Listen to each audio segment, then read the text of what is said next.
Salam Bapak Ibu dan Saudara terkasih, jumpa lagi kita dengan program Thanks God It's Monday.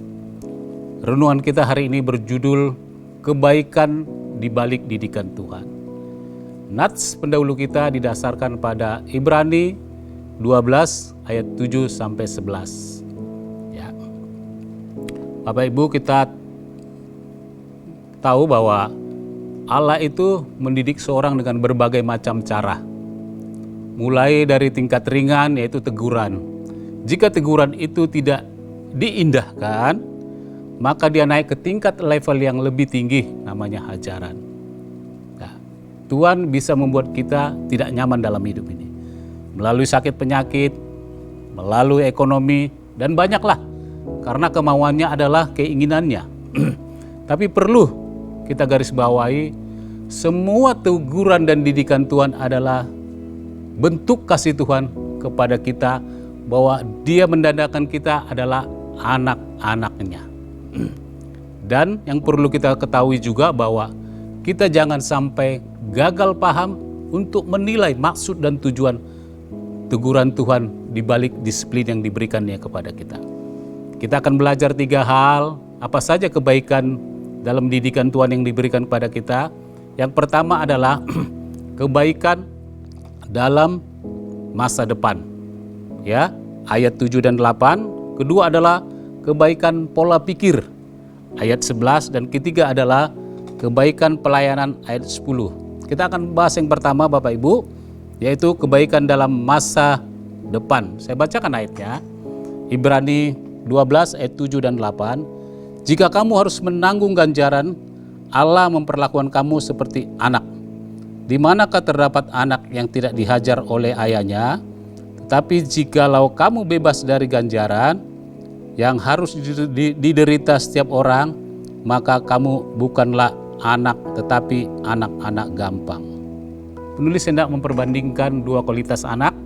Anak-anak yang tidak mau dididik, yaitu anak-anak gampang, dan anak-anak yang mau dididik, yaitu anak-anak yang dikasihi Allah. Kita tahu perlu bahwa masa depan setiap orang percaya sudah dirancang Tuhan jauh-jauh hari. Ya, semua rancangan Tuhan itu terikat dengan satu pola, namanya didikan dan disiplin. Seorang anak yang mau dididik, tentu dia bertumbuh dewasa ke arah yang benar. Dia mempunyai nilai-nilai kebenaran dalam hidupnya. Dia bisa membedakan tangan kanan dan tangan kiri. Artinya kebenaran dan ketidakbenaran. Sebaliknya adalah anak-anak yang tidak mau dididik, anak-anak gampang, sama-sama bertumbuh dewasa, tapi bertumbuh dewasa ke arah yang tidak benar. Dia tidak mempunyai nilai-nilai spiritual, nilai-nilai kebenaran dalam dirinya. Dan tipu daya dan jerat iblis akan selalu mengikutinya. Nah, apa saja kebaikan dalam masa depan itu Bapak Ibu? Kebaikan dalam masa depan yang hendak diberikan Tuhan kepada kita adalah Tuhan hendak memelihara keturunan kita. Ya, bayangkan Bapak Ibu, jika saya tidak bisa membayangkan jika kita tidak ditegur, tidak mendapat hajaran dari Tuhan, apa jadinya kita seperti ini? Ya, kita akan menjadi orang fasik, duduk dalam kumpulan pencemooh. Hati kita selalu merencanakan kejahatan, kaki kita menuju dunia orang mati. Tapi Tuhan mencegah semuanya itu untuk apa? Untuk memelihara keturunan kita di masa depan. Ada contoh bagaimana Tuhan memelihara keturunan seorang yang takut Tuhan, mau dididik Tuhan. Yaitu saya memberikan 2 contoh, yaitu Jonathan Edwards dan Max Juk. Mereka adalah berasal dari New York, tinggal di kota yang sama, dan mereka adalah 2 sahabat yang bertumbuh bersama-sama. Seorang peneliti namanya Benjamin mengadakan penelitian, dari keturunan Edward ini ada 1000 lebih Bapak Ibu, dan 13 diantaranya menjadi rektor, dan 39 menjadi hakim, 65 jadi profesor, 1 menjadi wakil presiden. Sebaliknya dari keturunan Max Juk, dia mempunyai keturunan 540, 140 menjadi penjahat, 100 menjadi pemabuk, setengah dari keturunannya yang perempuan menjadi pelacur. Ya, betapa berbahagianya keturunan Jonathan Edward, cucu cicit dan apa saja, bahwa para pendahulu mereka, leluhur-leluhur mereka mau dididik oleh Tuhan, sehingga keturunannya dipelihara. Nah, itulah kebaikan masa depan yang Tuhan tawarkan kepada kita jika kita mau dididik dan kita juga mendidik anak-anak kita, sehingga keturunan kita dipelihara Tuhan sampai masa depan.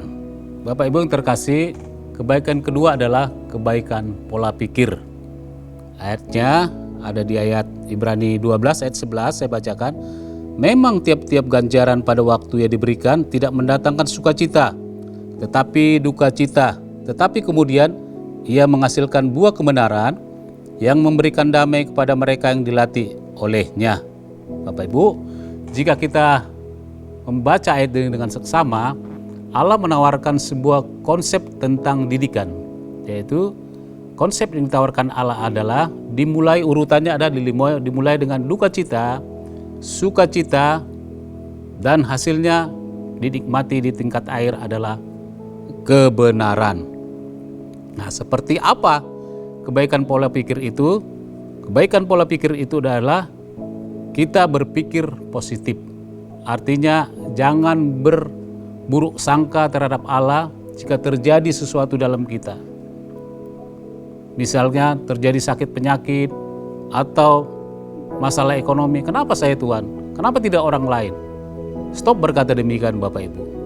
Jika terjadi hal-hal seperti itu dalam diri kita, maka jalani aja. Karena memang seperti demikianlah duka cita, sukacita, dan hasilnya dinikmati di tingkat akhir. Jalani aja prosesnya, karena rumusannya Allah sendiri yang membuat, dan rumusan itu dapat dipertanggungjawabkan. Siapa yang bertanggung jawab dengan rumusan itu? Ya Allah sendiri, karena Allah yang punya inisiatif untuk kebaikan kita. Ya. Jadi ketika kita mengalami hal-hal seperti itu, mari Bapak Ibu kita ikutilah konsep yang ditawarkan Allah kepada kita, sehingga kita beroleh damai sejahtera. Jangan dibalik konsep itu Bapak Ibu ya. Kalau dibalik konsep Allah tadi duka cita, sukacita, hasilnya dinikmati di tingkat akhir adalah kebenaran. Tapi jika kita balik sukacita, duka cita, maka itu adalah konsep iblis. Ya, kita tahu bahwa iblis menawarkan berbagai kemewahan, kekayaan di depan, kesenangan. Tapi di akhir dia minta suatu tumbal yang namanya Bapak Ibu ya. Dan itu wajib dia terima karena pikirannya adalah membunuh dan membinasakan.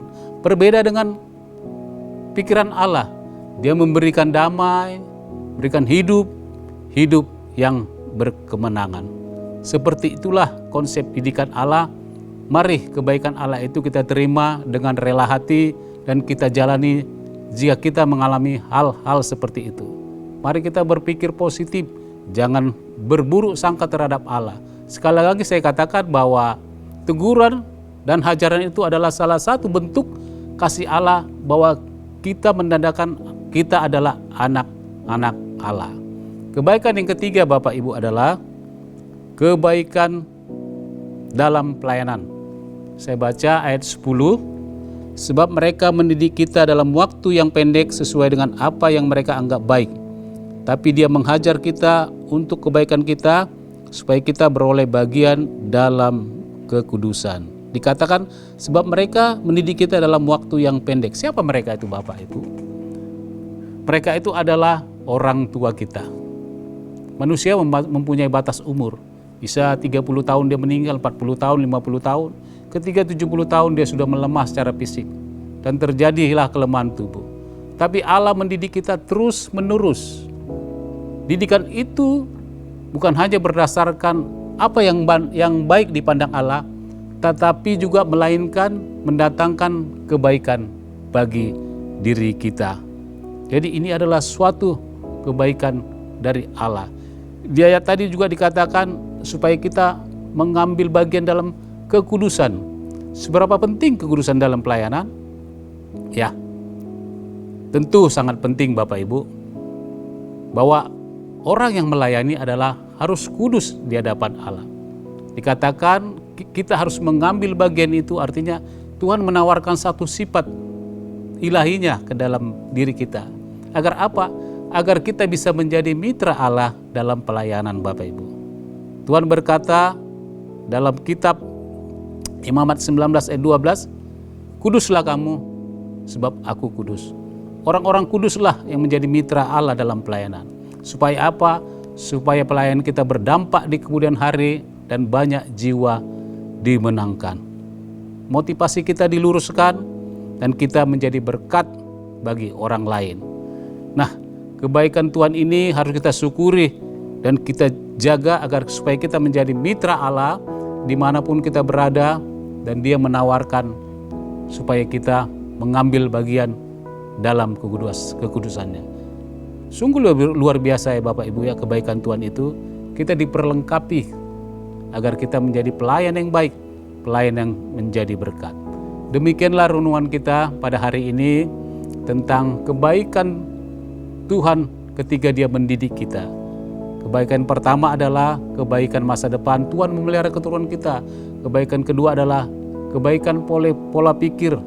Kita berpikir positif, tidak pernah berprasangka buruk terhadap Tuhan. Karena kita tahu bahwa Allah atau Tuhan selalu merekarkan yang baik terhadap kita. Kebaikan ketiga adalah bahwa kita diurapi dalam pelayanan kita karena kita adalah hidup kudus dan mengambil bagian dalam sifat Allah yang ditawarkannya. Demikianlah renungan kita. Tuhan memberkati. Mari kita berdoa. Kami mengucap syukur kepadamu ya Tuhan. Kami telah belajar tentang kebaikan Tuhan. Setiap Tuhan mendidik kami. Banyak hal yang kami dapatkan. Biarlah kami merelakan hati kami ketika datang didikan atau teguran bahkan hajaran dari Tuhan. Sehingga kami mendapat hasilnya di tingkat air dan kami mendapatkan nilai-nilai spiritual kami bertambah baik di hadapan-Mu. Mampukan kami Tuhan melakukan itu, dalam nama-Mu kami berdoa. Amin.